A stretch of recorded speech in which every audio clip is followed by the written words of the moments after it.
집사님에게 전화가 왔습니다. 목사님, 빨리 신방 좀 와주세요. 긴급하게 연락을 받았는데 내용은 남편이 위독하다는 이야기입니다. 여자 집사님이 그동안에 남편의 구원을 위해서 그렇게 기도를 참 많이 했는데 이 남편 되시는 분이 교회도 안 다니시고 예수도 안 믿고 이제 그러시다가 갑작스럽게 쓰러진 겁니다. 그래서 목사님이 긴급하게 병원에 달려갔더니 이미 그 집사님의 남편은 호흡기를 꽂고 있고 거의 생사 사경의 그 마지막 단계까지 오신 겁니다.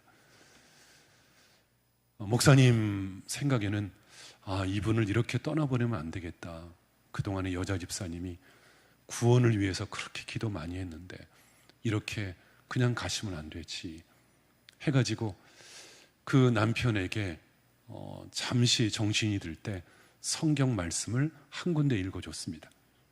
그 말씀은 누가복음 23장에 나오는 두 강도의 이야기입니다. 여러분 그 두 강도 이야기 아시죠? 예수님께서 이제 십자가에 달리셔서 돌아가실 때에 예수님 우편에 그리고 좌편에 두 강도가 달려 있었습니다. 아주 큰 중죄를 저지른 그 강도들이었죠. 그런데 그 중에 오른쪽에 그 강도가 예수님에게 이렇게 말합니다. 제가 회개합니다. 저의 잘못을 뉘우칩니다. 그러니 당신이 임하는 그 나라, 그 낙원에 나도 이르게 해주십시오. 그래서 그 강도 중에 하나가 회개하고 구원받아 천국에 가게 되죠. 이제 그 이야기를 목사님이 그 남편에게 해준 겁니다. 그리고 그 남편에게 그 목사님께서 이렇게 말했습니다. 선생님, 예수님께서 십자가에 달려 돌아가실 때 함께 처형당했던 그 강도도 회개하고 구원을 받았습니다. 그 강도도 회개하고 천국에 갔습니다. 그러니 선생님께서도 지금이라도 그 강도처럼 꼭 예수를 믿으셔야 합니다. 그 말을 들었던 그 집사님의 남편이 갑자기 그 말을 들으시다가 숨을 몰아쉬면서 이렇게 갑자기 소리를 쳤습니다. 목사님, 난 강도가 아닙니다. 참 답답한 분입니다. 죽음의 그 순간 앞에서도 죽음을 바로 코앞에 두면서도 그 자존심 때문에 그 한 푼도 안 되는 그 자존심 때문에 결국은 예수님을 영접하지 못했습니다. 여러분, 오늘도 그런 분들이 의외로 참 많습니다. 그 자존심이 뭐길래 그 자존심 때문에 은혜를 받지 못합니다. 그 자존심 때문에 하나님의 사랑을 얻지 못합니다. 그 자존심 때문에 말씀이 들리질 않습니다. 그 자존심 때문에 용서를 받지 못합니다. 그 자존심 때문에 결국은 큰 실패를 합니다. 그 자존심이 뭐길래 그 자존심만 내려놓으면 되는데 그거 내려놓지 않아서 평생 후회하다가 결국 인생을 끝납니다. 그 자존심 말이에요. 여러분, 여기서 우리가 착각하지 말아야 될 게 있습니다. 그게 뭐냐 하면 자존심과 자존감은 틀립니다. 여러분, 자존심은 내려놓아야 돼요. 자존심은 빨리 내려놓아야 돼요. 자존심은 여러분들이 빨리 내려놓으셔야 후회하잖아요. 하지만 자존심은 내려놓아야 되지만 자존감은 높아져야 됩니다. 자존감은 더욱 우리가 높아져야 합니다. 자존감이 뭡니까? 자존감은 나를 인정하는 겁니다.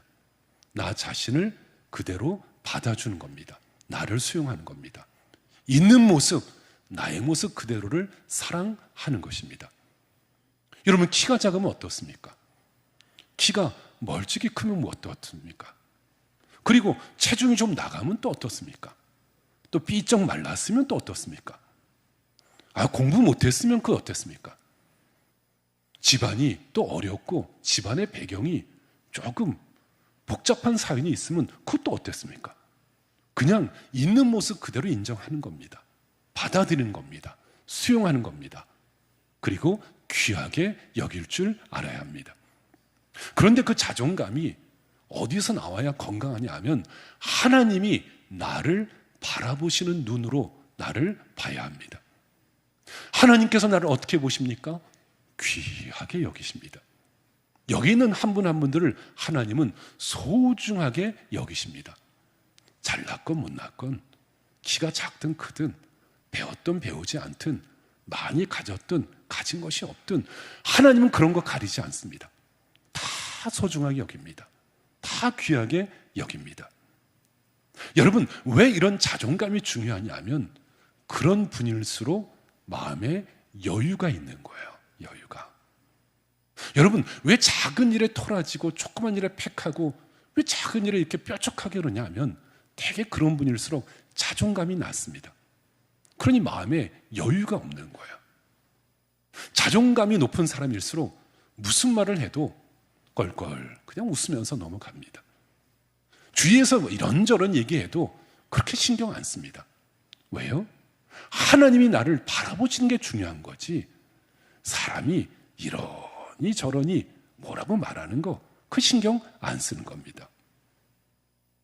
어느 장로님이 기도하시는데 이 장로님이 기도하실 때마다 그렇게 꼭 똑같은 기도를 하시는 거예요. 하나님, 저는 벌레만도 못한 자입니다. 벌레만도 못한 나를 위해서 하나님이 그렇게 돌아가시다니 은혜 감사합니다. 은혜 감사합니다. 여러분, 겸손한 기도죠. 겸손한 기도죠. 이 장로님이 실제로 겸손하시고 성실하시고 참 주님 사랑하는 좋은 장로님이십니다. 그런데 이 장로님이 하필이면 기도하는데 꼭 똑같은 기도를 하시는 거예요. 벌레만도 못한 나를 위해서, 벌레 같은 나를 위해서 주님이 죽으시니 감사합니다. 담임 목사님이 그 이야기를 이렇게 들으시더니 좀 듣다가 마음이 좀 이건 아니다 해가지고 장로님에게 담임 목사님이 이렇게 말했습니다. 장로님, 예수님은 이 땅에 벌레들을 위해서 죽은 게 아니에요. 예수님이 이 땅에 벌레를 위해서 죽은 게 아니라 하나님의 형상을 따라 지음받은 소중한 한 분 한 분들을 위해서 대신 돌아가신 거예요. 여러분, 그게 바로 자존감의 근거입니다. 자존감의 근거. 요즘 쓰는 말 가운데 근자감 이런 말 쓰거든요. 이게 약자인데 뭐라고 말을 하냐면 근거 없는 자신감. 그러니까 괜히 뭣도 없이 그냥 자신감만 넘친다 그럴 때 근자감 뭐 이런 말을 써요. 그런데 여러분, 우리의 자신감, 우리의 이 자존감의 근거는 어디서 나오냐 하면 하나님께로부터 나오는 것입니다. 하나님이 나를 사랑하시고 하나님 나를 귀하게 여기시기에 내가 자존감을 높게 갖는 것입니다. 자존심이 아닙니다. 자존심은 제발 내려놓고, 자존심은 그것은 그냥 내려놓고 치워놓고 자존감만 높이며 사는 것입니다. 그게 성경적인, 그게 건강한 삶인 것입니다. 오늘 우리 자매가 읽어주신 본문에 나오는 다윗 왕이 바로 그랬습니다. 오늘 이 아침에 여러분들과 함께 나눌 사람은 다윗 왕인데, 여러분, 다윗 왕은 참 자존감이 높았습니다. 성경적인 자존감이. 하나님을 무척 사랑했습니다. 하나님을 향한 열정이 있었습니다. 그리고 모든 삶의 우선순위가 하나님께 있었습니다. 다윗 왕이. 그런데 다윗이 자기의 궁전에 다윗성에서 어느 날 이렇게 있는데 이 다윗이 자기의 성에서 이렇게 있다가 갑자기 너무 하나님 앞에 부끄러운 거예요. 너무 죄송한 거예요. 하나님 앞에 부끄러워서 고개를 못 드는 거예요. 그 이유는 뭐냐 하면 법궤 말입니다. 하나님이 주신 그 법궤가 지금 길에 방치되어 있거든요. 하나님이 주신 그 법궤, 그 소중한 법궤가 지금 바깥에서 떠돌아다니고 있거든요. 누구 하나 신경도 안 쓰고 그냥 허름한 곳에 법궤가 버려져 있거든요. 나는 이렇게 좋은 집을 짓고 살고 난 이렇게 넓은 집에 호화로운 궁전에 살고 있는데 하나님의 법궤가 떠돌아다니고 있으니 얼마나 왕으로 부끄럽습니까? 내가 하나님 사랑하는 사람인데, 하나님 사랑받고 왔는데. 그래서 다윗이 결심을 합니다. 법궤를 모셔야 되겠다. 법궤를 이곳 예루살렘으로 모셔서 잘 안치시켜야 되겠다. 법궤를 가장 귀하게 모셔야 되겠다. 다윗이 그 생각을 한 겁니다. 그래서 다윗이 군사 3만 명을 보내요. 3만 명. 왜요? 법궤를 모셔오라고. 나는 이렇게 좋은 집에 살고 있으면서 법궤가 떠돌아다니니 도대체 부끄러워서 있을 수가 없다. 그래가지고 3만 명을 보냅니다. 법궤를 모셔오려고. 그런데 여기에 이 다윗이 실수를 해요. 잘못을 해요. 뭐냐 하면 너무 급했어요. 마음이 너무 급했어요. 여러분, 아무리 급해도 순서가 있잖아요. 사람이 말입니다. 급해서 내리는 결정은 꼭 실수합니다. 급하게 내리는 결정은 꼭 나중에 후회합니다. 너무 급했어요, 다윗이. 그래서 어떤 실수를 하냐면 그 법궤를 빨리 모시고 싶어서, 빨리 예루살렘으로 모시고 싶어서 수레를 가져다가, 소가 끄는 수레를 가져다가 법궤를 수레 위에 싣습니다. 빨리 모시고 오려고, 수레로. 보세요. 그러면 돼요, 안 돼요? 법궤를 소가 끄는 수레에다 싣고 오면 됩니까, 안 됩니까? 그건 안 되는 짓이에요. 왜냐하면 법궤는 제사장이 어깨에다가 메고, 그리고 하나님의 명령을 쫓아서 그걸 움직여야지, 급하다고 아무데나 그냥 법궤 실어서 그렇게 움직이면 안 되는 거예요. 그런데 수레 위에 실었어요. 수레 위에다가. 그러니까 하나님이 기뻐하시겠어요? 수레 위에 법궤를 실었는데. 그래서 이걸 움직이다가 그냥 이 덜컹하면서 법궤가 수레에서 떨어집니다. 법궤가 수레에서 떨어질 때에 그 옆에 있던 우사라는 자가 법궤를 떨어지는 걸 막으려고 손을 탁 댑니다. 그때 우사가 즉사를 합니다. 그 자리에 죽어요. 법궤 손을 대면 안 되는데 그 손을 댔다가 우사가 죽어버려요. 그러니 모두가 벌벌 떨죠. 법궤를 함부로 할 수가 없죠. 그러니까는 예루살렘으로 모시고 싶었는데도 이게 또 안 되는 거예요. 이게. 그러니까 다윗이 법궤를 모시고 오는 과정이 참 어려웠습니다. 순탄하지 않았습니다. 우여곡절, 파란곡절이 참 많았습니다. 그러다가 이제 오벳 에돔이라는 사람의 집을 거쳐가지고 결국은 이제 이 법궤가 예루살렘으로 들어오는 거예요. 예루살렘으로. 그러니까 여러분, 다윗이 그 마음이 드디어 예루살렘으로 드디어 그 법궤를 모시게 됐으니 그 마음이 어떻겠어요? 너무 기쁜 겁니다. 너무 좋은 겁니다. 이 법궤가 그냥 법궤가 아니에요. 여러분, 이 법궤가 뭐냐 하면 이것을 성경에서는 언약궤 또는 증거궤, 여호와의 궤 이렇게 말하고 있는데 다 똑같은 말이에요. 언약궤, 증거궤, 법궤, 여호와의 궤. 이스라엘 백성들이 광야길을 걸어갈 때에 하나님이 인도하시는 맨 앞에 법궤가 있는데 그 법궤를 메고 법궤가 이동하면 같이 가고 머물면 그 자리에 멈추고, 그게 법궤였거든요. 법궤 안에는 3가지가 들어있었습니다. 법궤 안에는 3가지가. 하나는 십계명, 하나님께서 모세에게 직접 주셨던 십계명 돌판. 또 한 가지는 광야에서 굶주리지 않도록 주셨던 만나를 담은 항아리. 그리고 또 하나는 아론이 들고 다녔던 쌍난 지팡이. 그걸 3개를 그 괴짝에다 담은 거예요. 괴짝. 거룩한 괴짝에다가. 근데 이게 그냥 괴짝이 아니라 이게 의미하는 게 뭐냐 하면 하나님의 임재를 말하는 겁니다. 거기에 하나님이 계신 겁니다.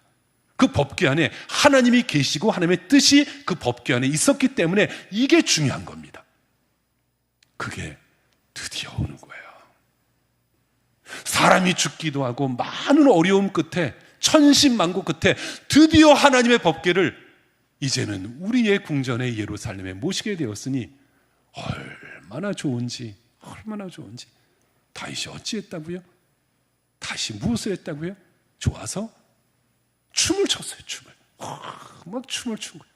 덩실덩실 춤을 추는데 에봇, 그의 옷의 바지가 흘러내려가도 모를 정도로, 바지가 그냥 막 벗겨져도 이게 바지 벗겨진 것도 모르고 다윗이 얼마나 좋은지 막 춤을 춘 거예요. 춤을 춘 거예요. 광대처럼. 여러분, 그 당시에 이렇게 행렬이 지나가면 앞에 춤을 추는 자가 광대였거든요. 근데 다윗이 왕이잖아요. 왕인데도 체신도 없이 체면도 없이 그 다 내려놓고 얼마나 좋은지 막 춤을 춘 겁니다. 덩실덩실. 그때 이것을 발코니에서 바라보고 있었던 한 여자가 있었는데, 창문을 열고 바지춤 내려가는 것도 모르고 춤을 추고 있는 다윗 왕을 이렇게 보고 있었던 한 여자가 있었는데, 그 여자가 누구요? 그 여자가 사울의 딸 미갈이었습니다. 미갈. 여러분, 이 미갈이 참 재밌는 건 오늘 말씀에 그냥 사울의 딸 이렇게 나와요. 여러분이 아시는 사울 임금, 다윗의 전임이었던 사울 왕의 그 두 번째 딸이 미갈입니다. 두 번째 딸이 미갈. 그런데 더 정확히 말하면 다윗의 부인이에요. 다윗. 춤을 추고 있는 다윗 왕의 첫 번째 부인이 미갈입니다. 미갈이 발코니에서 이렇게 남편을 보더니 뭐라고 말했다고요? 오늘 성경에 미갈이 남편 춤추는 걸 보고 어찌했다고요? 업신 여겼더라. 업신 여겼더라. 비웃었더라. 조롱했더라. 손가락질을 하면서 자기의 남편을 조롱하고 비웃었더라. 업신 여겼더라. 어찌 왕이 체면을 내려놓고 저렇게 바지 내려가는 또 모르고 춤을 추느뇨? 그러면서 손가락질하며 비웃었더라. 왜냐하면 다 지 아버지 닮은 거예요. 미갈이. 지 아버지. 아버지가 그랬거든요. 아버지가. 그러니까 성경에 계속 뭐라고 말하냐면 다윗의 아내라고 쓰이지 않고 사울의 딸 미갈이. 사울의 딸 미갈이. 그 아버지를 닮아가지고 법궤가 그렇게 중요한 것도 모르고 왜 그런지도 모르고 다윗에게 손가락질하면서 비웃으면서 업신여기면서 조롱하면서 망신을 준 거예요. 여기에 우리 남성 여러분, 만일 여러분들이 왕이란 말이에요. 왕. 그리고 그 시대의 왕이었단 말이에요. 그런데 아내가 부인이, 첫 번째 부인이 나한테 망신 주고 손가락질하고 비웃으면 가만히 있겠어요? 여러분 자존심 상하지 않겠습니까? 마상, 요즘 마상이라고 하더라고요. 마상이 뭐냐면 마음이 상했다, 이걸 또 마상 입었다 그러더라고요. 여러분 마음이 상처 입지 않겠습니까? 어디 감히 지까짓게 내가 왕인데 나한테 어디 손가락질하고 업신여기고 조롱하고 어떻게 비웃어? 여러분 그렇지 않겠어요? 그런데 보세요. 다윗은 춤을 췄습니다. 다윗은 멈추지 않고 저는 춤을 췄습니다. 자존심이요? 상관없어요. 자존심 상하는 거 없어요. 사람이 뭐라고 말하는 거요? 괜찮아요. 사람이 나를 업신여기는 거요? 신경 안 써요. 저는 그래도 그것도 불구하고 덩실덩실 저는 춤을 추면서 법궤를 모셨다는 것입니다. 사랑하는 여러분, 우리가 그런 일이 왜 없습니까?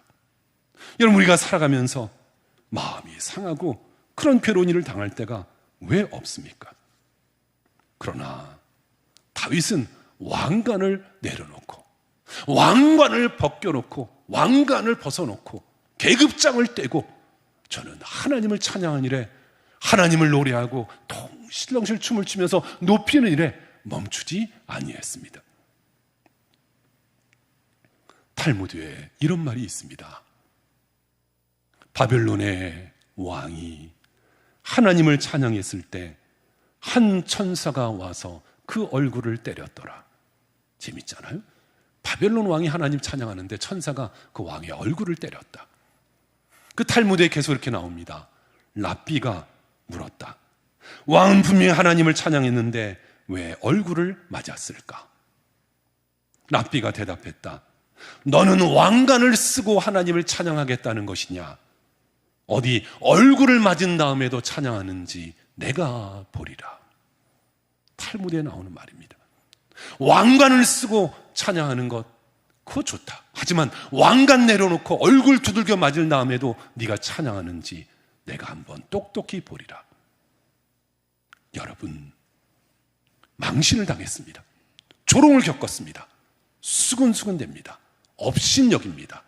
나를 비웃습니다. 그래도 나는 예배합니다. 그래도 나는 찬양합니다. 그래도 나는 하나님 앞에 나와 경배합니다. 계급장을 띠고 왕관을 벗어도 말이에요. 여러분, 여러분의 왕관은 무엇입니까? 여러분의 왕관은 어떤 것입니까? 제가 젊을 때에 그때부터 교제했던, 제가 섬겼던 교회 그 집사님이 이제 합참의장을 마치고 이제 저녁 제대를 하게 되었죠. 그래서 이제 저녁을 앞둔 그 전날 저녁에 같이 만나서 이제 차를 마시면서 이런저런 얘기를 하면서 제가 그분에게 그랬어요. 박 집사님, 그분이 집사님이셨는데, 박 집사님, 지금부터가 중요해요. 지금부터가. 이제 오늘 저녁까지는 별 4개, 오늘 저녁까지는 한국의 굳은 서열로는 1등 별 4개여서 모든 사람이 다 절절매고 모든 사람이 격리하고 모든 사람이 떠받들지만 이제 내일부터는 계급장 뛰면 이제 체하는 사람도 없을 겁니다. 옛날처럼 뭐 그 앞에 와서 고개 조아리고 그런 거 없을 겁니다. 지금부터 진짜 제대로 예수 믿어야 됩니다. 지금부터 진짜 하나님 잘 섬겨야 됩니다. 이제 군복 벗은 다음부터가 진짜 중요합니다. 제가 그런 이야기를 드렸어요. 여러분, 우리가 신앙생활하고 예수 믿으면서 누군가 수군됩니다. 비웃습니다. 업신여깁니다. 영적인 미갈들이 내 주변에서 나에게 이렇게 저렇게 평을 합니다. 그때 우리에게 무엇이 필요합니까? 우리가 그러한 세상 가운데 어떻게 살아야 합니까? 어찌 이겨나가야 합니까? 오늘 이 아침에 몇 가지의 은혜를 우리가 함께 간단히 나누면, 첫째는 여러분, 기쁨으로 이기셔야 합니다. 기쁨을 가지고 믿음의 기쁨으로 업신여기는 것을 여러분 잘 이겨나가야 합니다. 다윗이 바로 그 믿음의 기쁨이 있었습니다. 그 기쁨으로 이겼습니다. 여러분, 오늘 말씀 16절 보세요. 오늘 보면 사무엘하 6장 16절 말씀, 6장 16절 같이 읽을까요? 우지 읽어보겠습니다. 6장 16절 말씀이요. 시작. 여호와의 궤가 다윗성으로 들어올 때에 사울의 딸 미갈이 창으로 내다보다가 다윗 왕이 여호와 앞에서 뛰놀며 춤추는 것을 보고 심중에 그를 업신 여기니라. 아멘. 다윗의 딸은, 지금 여기에 있는 그 사울의 딸 미갈은 다윗의 마음을 몰랐습니다. 다윗이 왜 춤을 추는지 미갈은 자기 아버지를 닮아가지고 하나님의 그 놀라우신 그 사랑과 그 기쁨이 얼마나 큰지 미갈은 몰랐습니다. 보세요. 다윗이 왜 이렇게 기쁨의 춤을 멈추지 않았을까요? 왜 기뻐서 덩실덩실 춤을 췄을까요? 법궤를 모셨기 때문에. 다시 말하면 왕의 왕 되시는 하나님이 내 안에 들어오셨기에 그게 기쁜 겁니다. 내 머리에 씌워지는 왕관이 기쁜 게 아니라 왕관이 벗겨져도 이 성 안에, 우리의 궁중 안에, 내 인생 가운데 왕의 왕 되신 하나님을 모심이 그게 기쁜 것입니다. 여러분, 왜 이걸 모르십니까? 여러분, 우리가 많은 것을 가지려고 애를 쓰고 많은 것을 놓치지 않으려고 그렇게 애를 써도 결국은 그것은 깨진 독에 물 붓기라는 거 왜 모르십니까? 여러분, 가득 채운 것 같지만 돌아서면 또 빠져나가고 마치 안개처럼 사라지고 말 것, 이것을 왜 모르는 것입니까? 다윗은 그것을 알았습니다. 내 안에 계신 하나님 한 분만으로 저는 감사했습니다. 하나님 한 분만으로 저는 만족해하고 그것으로 기뻐했습니다. 그 기쁨이 춤을 추게 만든 거예요. 아무리 업신여겨도 그 춤추는 것을 막을 수가 없는 거예요. 여러분, 시편 150편 가운데 거의 많은 시들이 다윗이 쓴 시인데, 그 150편을 여러분들이 쭉 읽어보면, 야, 다윗이 이렇게 기뻐했구나, 이렇게 기뻐서 찬양했구나, 그걸 볼 수 있거든요. 그 중에 하나만 찾아보면 여러분 43편 읽어볼까요? 시편 43편 4절, 833페이지. 그 다윗의 시인데 다윗이 뭐라고 노래하는지 우리 한번 읽어볼까요? 43편 4절. 우리 같이 한번 읽어보겠습니다. 다 같이 시작. 그런즉 내가 하나님의 제단에 나아가 나의 큰 기쁨에 하나님께 이르리이다.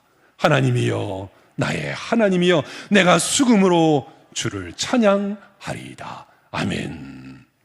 제단에 나아가 나의 큰 기쁨의 하나님께, 그냥 하나님이 아니라 큰 기쁨의 하나님께 수금으로 기타 치고 북을 치고 춤을 추고 내 모든 것을 다하여 주님을 찬양하겠다는 것입니다. 주님 한 분으로 내가 기뻐할 수 있다면 업신여겨도 괜찮습니다. 수군거려도 괜찮습니다. 비웃어도 아무 문제 없습니다. 여러분, 시편의 많은 시 가운데 이것을 극적으로 표현한 것이 시편 23편 말씀 아닙니까? 여호와는 나의 목자시니 내가 부족함이 없으리로다. 그런데 재미있는 것은 북한에서 나온 조선어 성경책이라고 있는데, 조선어 성경책에 시편 23편 1절을 아주 재미있게 번역해 놨더라고요. 조선어 성경책에 보면 시편 23편 1절을 이렇게 번역해 놨습니다. 여호와는 나의 목자시니 아쉬울 것이 없어라. 여호와는 나의 목자시니 아쉬울 것이 없어라. 부족함이 없습니다. 아쉬울 게 없습니다. 가진 것이 없어도, 내 손에 쥐어진 것이 빠져나가도, 지금 내 형편과 내 상황이 무인지경 아무것도 의지할 것 없어도 하나님 한 분만으로는 내가 만족할 수 있으며 그분으로 기뻐할 수 있는 것입니다. 여러분, 누가 나를 비웃습니까? 영적인 미갈이 내 뒤에서 수근거리며 비우는 소리가 들립니까? 괜찮습니다. 여호와 하나님으로 인하여, 주님을 내 안에 모심으로 인하여 저와 여러분이 기뻐하며 사는 우리의 모든 성도들이 꼭 되시기를 바랍니다. 여러분, 기쁨으로 이기는 겁니다. 기쁨으로. 또 한 가지는 업신여겨도 섬기면서 이기는 겁니다. 누가 업신여기고 누가 비웃어도 하나님 섬기고 내 형제와 이웃을 섬기는 일을 절대로 멈추면 안 됩니다. 오늘 말씀에 17절부터 보세요. 17절, 18절, 19절 쭉 읽어보시면 지금 다윗이 춤을 추다가 그 부인이 미갈이 막 비웃고 손가락질 하는데도 저가 뭘 했는지 보세요. 뭘 했는지. 하나님 앞에 사람들에게 뭘 했는지 우리 한번 읽어볼까요? 17절부터요. 우리 함께 읽습니다. 시작.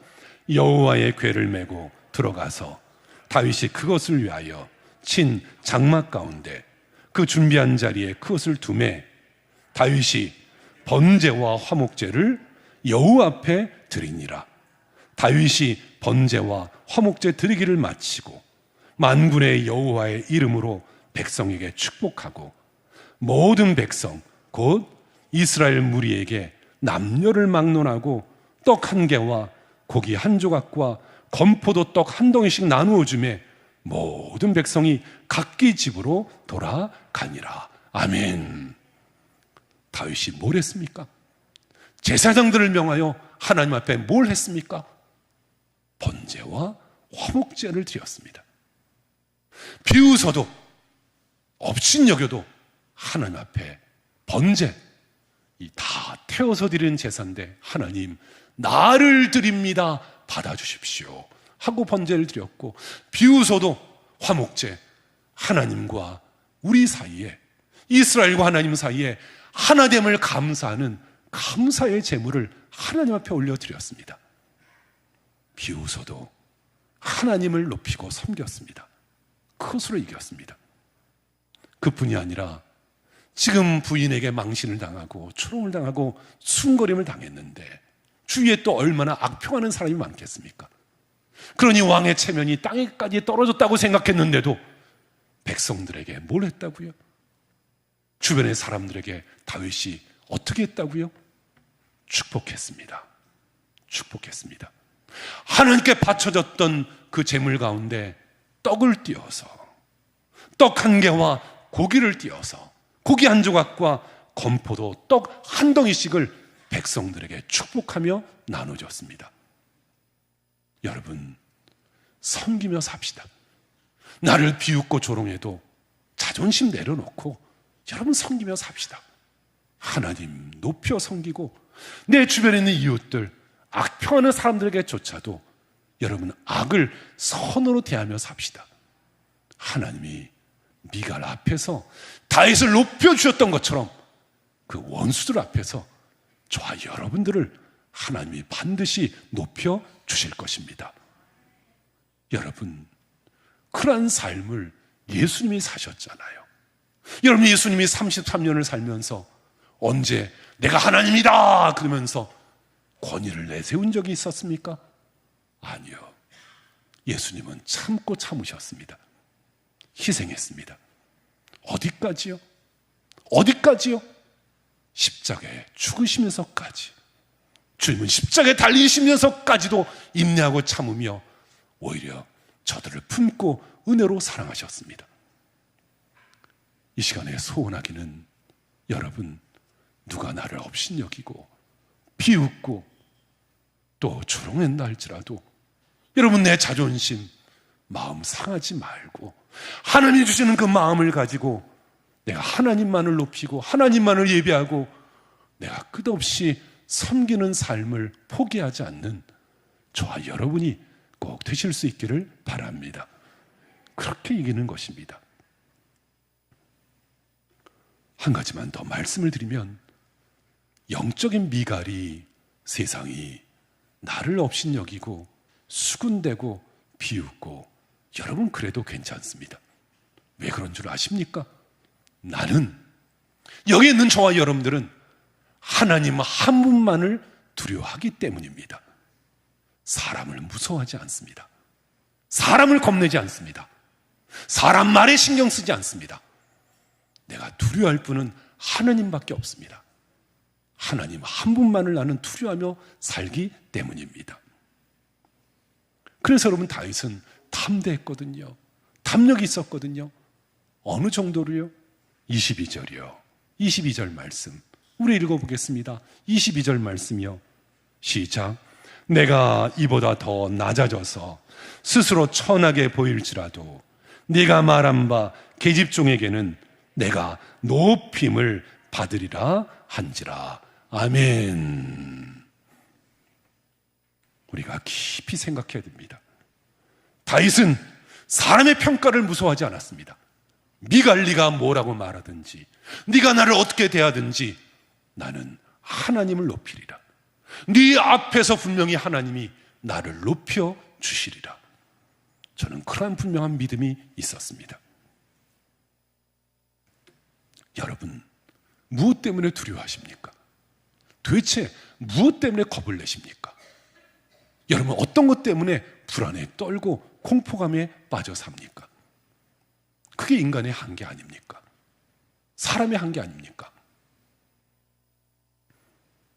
여러분이 아시는 알렉산더라는 대왕이 있었는데, 알렉산더 대왕이 페르시아와 큰 전쟁을 벌였습니다. 그런데 알렉산더가 페르시아와 전쟁을 벌이기 전에 신을 찾아갔습니다. 어떤 신을 찾아갔냐 하면 두려움을 주는 신을 찾아갔습니다. 두려움을 주는 신, 이름이 포보스라는 신이었습니다. 포보스. 이 포보스 신에게 찾아가서 알렉산더가 제사를 드렸습니다. 그리고 신에게 얘기했습니다. 신이시여, 내일 페르시아와 전쟁을 치르는데 페르시아 군사들에게 두려움을 주십시오. 왜냐하면 포보스는 두려움이 신이니까. 겁을 내게 해주십시오. 공포에 떨게 해주십시오. 그런데 진짜 그 다음날 페르시아 군사들이 전부 도망가요. 벌벌 떨면서 전쟁도 치르기 전에 쫄딱 망해서 페르시아 군대들이 전부 후퇴를 해요. 전부 죽어요. 알렉산더가 이겼습니다.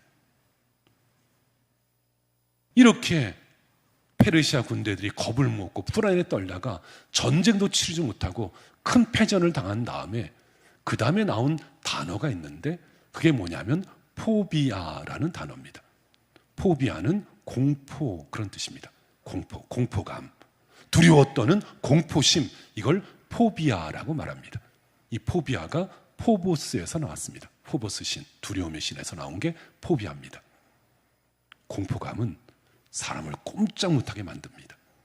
공포심은 사람을 결국 그 마음을, 그 영혼을 죽게 만듭니다. 여러분, 그래서 우리가 갖는 공포심 가운데 가장 대표적인 게 고소공포증. 고소공포증. 어떤 분은 비행기를 못 합니다. 비행기 타면 심장이 터질 것 같아서 절대로 비행기 못 합니다. 비행기 타면 죽을 것 같아요. 그런 분은 비행기 못 합니다. 고소공포증. 또 어떤 이는 폐쇄공포증. 이분은 엘리베이터를 못 합니다. 엘리베이터를 타면 갇혀있는 느낌 때문에 죽을 것 같아요. 폐쇄공포증. 어떤 분은 대인공포증, 사회공포증. 사람 만나면 벌벌 떱니다. 손에 땀이 납니다. 말을 못합니다. 공포증. 그런데 요즘 유행하는 공포증이 있습니다. 그게 뭐냐면 마이크로 공포증입니다. 마이크로 공포증, 세균 공포증입니다. 잘 들으세요. 여러분, 요즘 같은 때 손 열심히 씻어야죠. 소독해야죠. 그리고 개인위생 철저히 해야죠. 그거 당연한 겁니다. 그런데 하루에도 손을 수십 번, 수백 번 닦아도 벌벌 떠는 거예요. 손 소독했는데 돌아서서 또 손 닦고, 또 손 닦고, 또 뭐 만지면 또 손 닦고, 뭐 만지면 또 손 닦고, 벌벌 떠는 거예요. 이게 심하면 결국은 갇혀서 나오지도 못해요. 그 공포심의 울타리에 갇혀가지고 아무것도 못하고 벌벌 떨면서 그렇게 지내는 거예요. 그런 사람들이 의외로 많습니다. 교회에도 그 공포증에 휩싸여서 1년 6개월이 됐는데도 벌벌 떠는 분들이 있습니다. 오해하지 마세요. 개인위생 철저히 해야죠.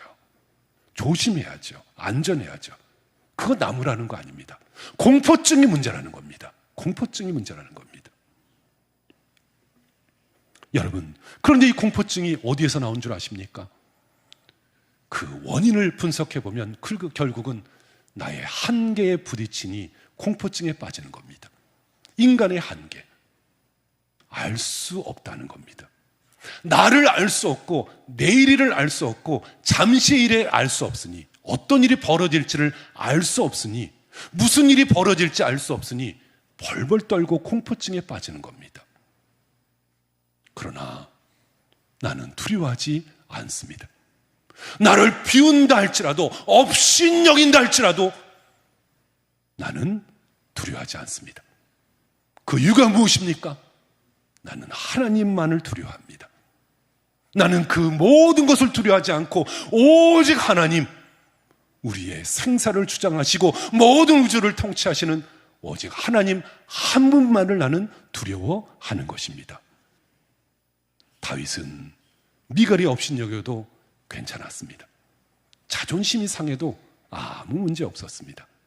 내가 두려워할 분은 하나님밖에 없지 사람이 아니니까. 종교격자 존 낙스는 항상 이렇게 외쳤습니다. 나는 오직 하나님만을 두려워하리라.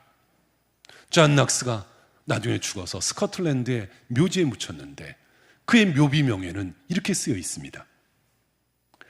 하나님을 두려워할 뿐 결코 인간의 얼굴을 두려워한 일이 없는 자, 여기 잠들다. 멋지잖아요. 하나님만을 두려워할 뿐 결코 인간의 얼굴을 두려워하지 않는 자, 여기 잠들다. 오직 하나님만을 두려워하는 것, 그것이 우리 그리스도인인 것입니다. 주님 우리에게 계속해서 말씀하십니다. 두려워하지 말라. 내가 너와 함께함이라. 놀라지 말라. 나는 네 하나님이 됨이라. 내가 너를 굳세게 하리라. 참으로 너를 도와주리라. 참으로 의로운 오른손으로 너를 붙들어 주리라. 사랑하는 약속교회 가족 여러분, 업신여길지라도 영적인 미갈이 내 주변에서 나를 비웃고 수군거리고 심지어는 손가락질하며 업신여길지라도 여러분, 두려워하지 맙시다. 겁내지 맙시다. 그 어떤 일에서도, 어떤 조롱과 경멸에서도 하나님을 예배하고 하나님을 높이는 일에 흔들리지 맙시다. 기쁨으로 하나님을 섬기며 다윗처럼 믿음과 담대함으로 주 앞에 나가는 우리의 성도들 되시기를 바랍니다. 그래서 하나님 때문에 더 천해져도, 하나님 때문에 더 낮아져도 원수 앞에서 나를 높이 들어 세우시는 하나님의 그 놀라운 영광을 바라보며 오늘도 살아가는 우리의 모든 성도들이 다 되시기를 주의 이름으로 축원합니다. 기도합니다. 아버지 하나님, 오늘 주님 앞에 말씀의 은혜를 주심을 감사합니다.